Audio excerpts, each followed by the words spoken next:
जय हिंद। नमस्कार साथियों, कैसे हैं आप सभी लोग। उम्मीद करते हैं कि आप सभी लोग अच्छे होंगे। और साथियों, आप सभी लोग की जो तैयारी है बिल्कुल अच्छी तरीके से चल रही होगी। तो साथियों, आज के इस क्लास में हम सभी लोग जो है UP triple SC JE civil exam 2026 के लिए साथियों ऐसे इंपोर्टेड और चुनिंदे क्वेश्चन को देखेंगे जो कि आपके 3 मई के एग्जाम के लिए जो है काफ़ी ही इंपॉर्टेंट है। तो आप इस क्लास को बिल्कुल अच्छी तरीके से लास्ट तक देखिएगा और इस क्लास में दिए जाने वाले इन सभी क्वेश्चनों को आप अच्छी तरीके से जरूर याद कर लीजिएगा, जिससे कि आप जो है अपने एग्जाम में सभी क्वेश्चन को आसानी तरीके से बना पाएंगे। तो चलिए क्लास को स्टार्ट करते हैं। उनसे पहले यदि आप इस चैनल पर पहली बार जुड़े हैं तो आप जो है इस चैनल को सब्सक्राइब कर लीजिए और सब्सक्राइब करके ऑल नोटिफिकेशन को ऑल पे दबा के जुड़ जाइए, जिससे कि जब भी कोई नई क्लास हो सबसे पहले क्लास का नोटिफिकेशन जो है आपके पास पहुंच सके। तो आप इस चैनल को सब्सक्राइब कर लीजिए, साथ ही साथ आप जो है इस क्लास को भी लाइक जरूर कर लीजिएगा। तो चलिए क्लास को स्टार्ट करते हैं और देखिएगा क्वेश्चन क्या दिया गया है। क्वेश्चन पूछा गया है कि कंक्रीट कॉलम के लिए न्यूनतम शुद्धिकरण प्रतिशत कितना होता है। चलिए बताइएगा। ये सभी क्वेश्चन जो है ना काफी इंपॉर्टेंट और चुनिंदे क्वेश्चन लिए हैं, जो कि आपके एग्जाम में 100% ये सभी क्वेश्चन आपको पूछे जाएंगे। और बताइए कि कंक्रीट कॉलम के लिए न्यूनतम शुद्धिकरण प्रतिशत जो है कितना होता है। तो ये होते हैं 0.8%। ऑप्शन यहाँ पे 20 क्वेश्चन का सही जवाब करेंगे। अगला प्रश्न यहाँ पे है कि ली चेटेलियर उपकरण में माप के लिए दो सुइयों के बीच की दूरी का विस्तार किससे अधिक नहीं होना चाहिए। तो याद रखेंगे, इनकी दूरी की अगर बात करें तो 10 mm से दूरी नहीं होनी चाहिए। ऑप्शन यहाँ पे 20 क्वेश्चन का सही जवाब है। अगला क्वेश्चन देखिएगा। क्वेश्चन पूछा गया है कि समतल मेज सर्वेक्षण में 2 पॉइंट प्रॉब्लम और 3 पॉइंट प्रॉब्लम जो ये किसके तरीके हैं। चलिए बताएंगे आप। तो समतल मेज सर्वेक्षण में 2 पॉइंट प्रॉब्लम और 3 पॉइंट प्रॉब्लम किसके तरीके हो जाएंगे। तो ये हो जाएंगे आपके किसके तरीके। तो आप लगाएंगे ये हो जाएंगे आपके दोनों के। ऑप्शन यहाँ पे सी कीजिएगा, ए और बी दोनों के हो जाएंगे। आगे देखिए अगला प्रश्न यहाँ पे है, हाइड्रोलिक जंप का उपयोग मुख्य रूप से किस लिए जो है किया जाता है। तो हाइड्रोलिक जंप का उपयोग मुख्य रूप से किस लिए किया जाता है। तो ये किए जाते हैं आपके ऊर्जा नष्ट करने के लिए। ऑप्शन बी को आप यहाँ पे सही जवाब कीजिएगा, ऊर्जा को नष्ट करने के लिए। अगला क्वेश्चन देखिएगा। क्वेश्चन है कि मृदा की तरल सीमा पर उसकी कतरनी मजबूती लगभग जो है कितनी होती है। तो मृदा की तरल सीमा पर उसकी कतरनी मजबूती लगभग कितनी होती है। तो ये लगभग होते हैं 2.7 kN। ऑप्शन यहाँ पे 20 क्वेश्चन का जो है सही जवाब हो जाएंगे। अगला प्रश्न देखिएगा। प्रश्न पूछा है आपसे कि इंग्लिश बॉन्ड में क्यून क्लोजर को क्या रखा जाता है। तो इंग्लिश बॉन्ड में क्यून क्लोजर को क्यों रखा जाता है। तो आप बताएंगे ये रखे जाते हैं क्वाइन हेडर के ठीक बाद। ऑप्शन यहाँ पे 20 क्वेश्चन का सही जवाब है। अगला क्वेश्चन यहाँ पे है और क्वेश्चन क्या दिया गया कि आरसीसी स्लेब में मुख्य छड़ों का अधिकतम अंतराल कितना होता है। तो याद रख लीजिएगा कि आरसीसी स्लेब में मुख्य छड़ों का अधिकतम अंतराल जो कितना होता है।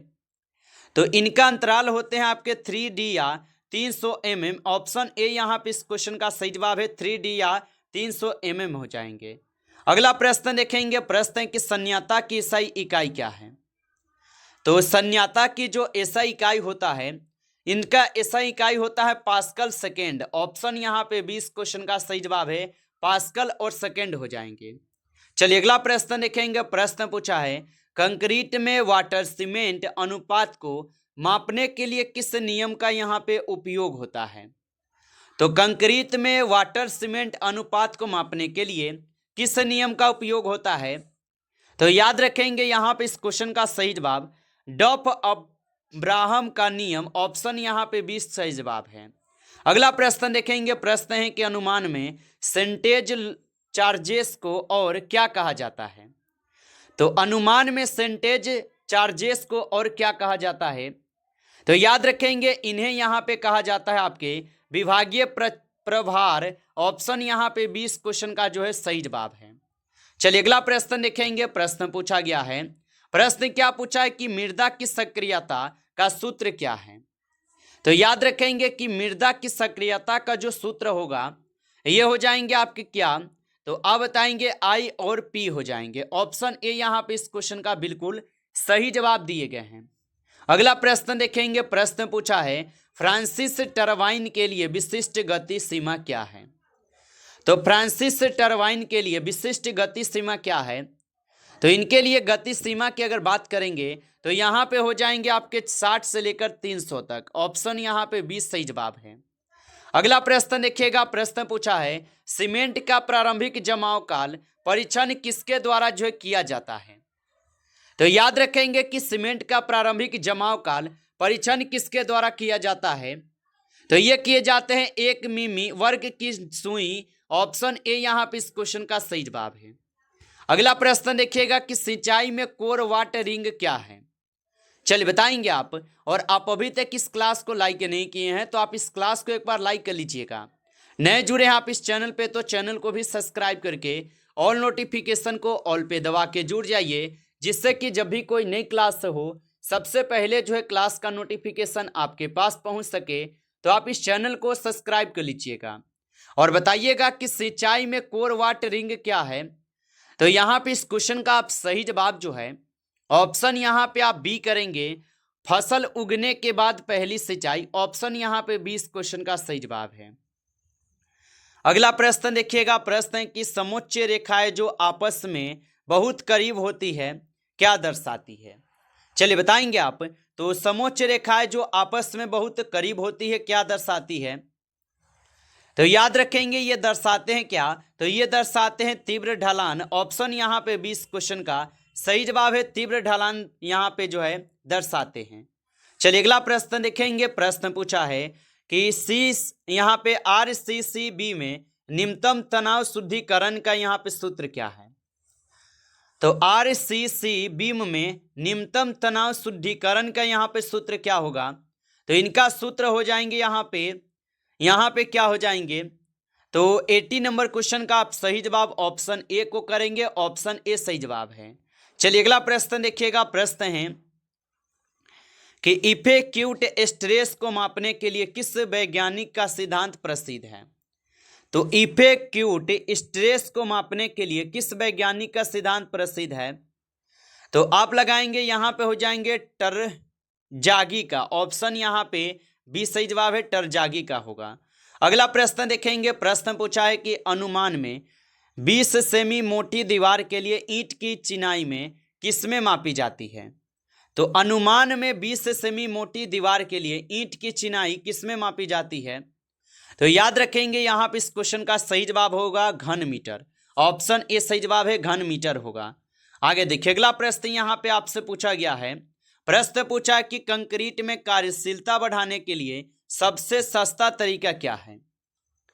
तो कंक्रीट में कार्यशीलता बढ़ाने के लिए सबसे सस्ता तरीका जो होगा यहाँ पे हो जाएंगे पानी बढ़ाना। ऑप्शन यहाँ पे 20 सही जवाब है, पानी बढ़ाना। चलिए अगला प्रश्न देखेंगे। प्रश्न पूछा गया है। प्रश्न क्या पूछा है कि पिटोट ट्यूब का उपयोग पाइप में क्यों मापने के लिए किया जाता है। तो पिटोट ट्यूब का उपयोग पाइप में क्या मापने के लिए किया जाता है, तो यहाँ पे हो जाएंगे आपके प्रभाव का वेग मापने के लिए। ऑप्शन सी इस क्वेश्चन का सही जवाब है। अगला क्वेश्चन देखेंगे। क्वेश्चन है कि रेलवे ट्रैक में बेलस्ट के नीचे की परत को क्या कहते हैं। तो रेलवे ट्रैक में बेलस्ट के नीचे की परत को क्या कहते हैं, तो नीचे की परत को कहते हैं सब ब्लेस्टस। ऑप्शन यहाँ पे सी सही जवाब है। आगे देखिए अगला प्रश्न यहाँ पे है कि सीमेंट के उत्पादन में रोटरी क्लीन का तापमान कितना होता है।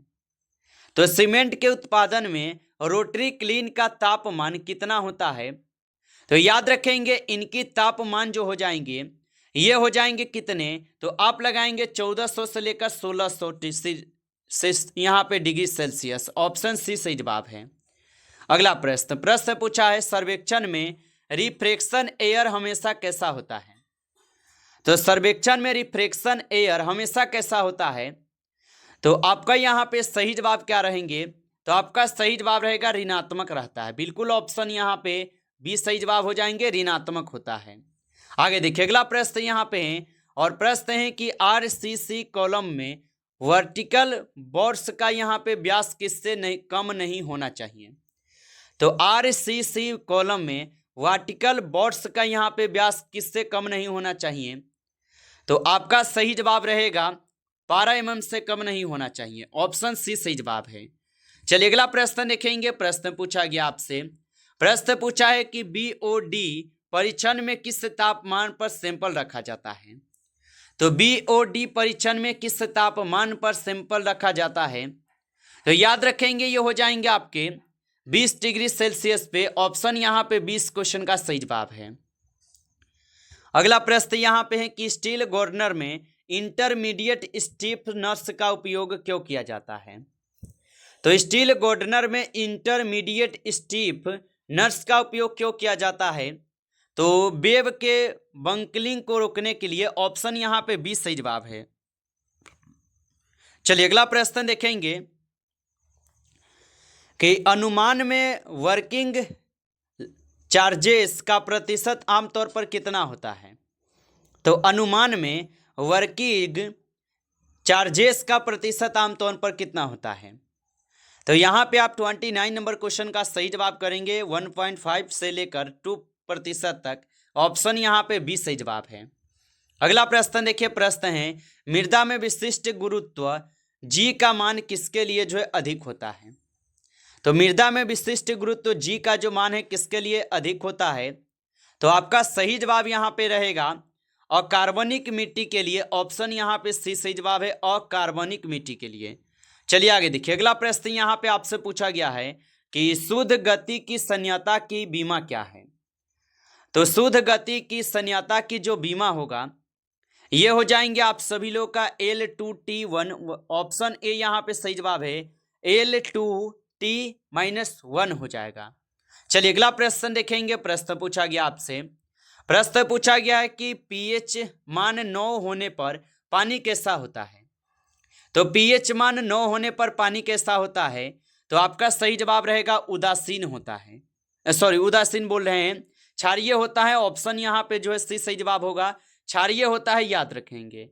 अगला प्रश्न देखेंगे कि जरीब में छल्ले क्यों दिए जाते हैं। तो जरीब में छल्ले क्यों दिए जाते हैं। तो ये दिए जाते हैं किसके लिए। तो जरीब की लंबाई ठीक करने के लिए। बिल्कुल ऑप्शन भी हो जाएगा यहाँ पे। चलिए अगला प्रश्न देखेंगे। प्रश्न पूछा है कंक्रीट में एग्रीगेट इम्पैक्ट वैल्यू क्या दर्शाती है। तो कंक्रीट में एग्रीगेट इम्पैक्ट वैल्यू क्या दर्शाती है। तो ये दर्शाते हैं मजबूती को। ऑप्शन यहाँ पे जो है 20 सही जवाब है, मजबूती को दर्शाते हैं। आगे देखिए अगला प्रश्न यहाँ पे है कि सीवर का आकार आमतौर पर कैसा होता है। तो सीवर का आकार आमतौर पर कैसा होता है। तो यहाँ पे आपका सही जवाब रहेगा वृत्ताकार। ऑप्शन बी को सही जवाब कीजिएगा, वृत्ताकार होता है। नमस्कार साथियों, इस क्लास में टॉप 35 क्वेश्चन थे जो काफ़ी इंपॉर्टेंट क्वेश्चन थे। साथियों यदि आपको क्लास अच्छा लगा हो तो आप इस क्लास को लाइक कर लीजिए। नए जुड़े हैं आप इस चैनल पे तो चैनल को सब्सक्राइब करके ऑल नोटिफिकेशन को ऑल पे दबा के जुड़ जाइए, जिससे कि जब भी कोई नई क्लास हो सबसे पहले जो है क्लास का नोटिफिकेशन आपके पास पहुंच सके। तो आप इस चैनल को सब्सक्राइब कर लीजिएगा। चलिए फिर मिलते हैं आपसे एक नेक्स्ट टॉपिक के साथ नेक्स्ट क्लास में। तब तक के लिए जय हिंद, जय भारत।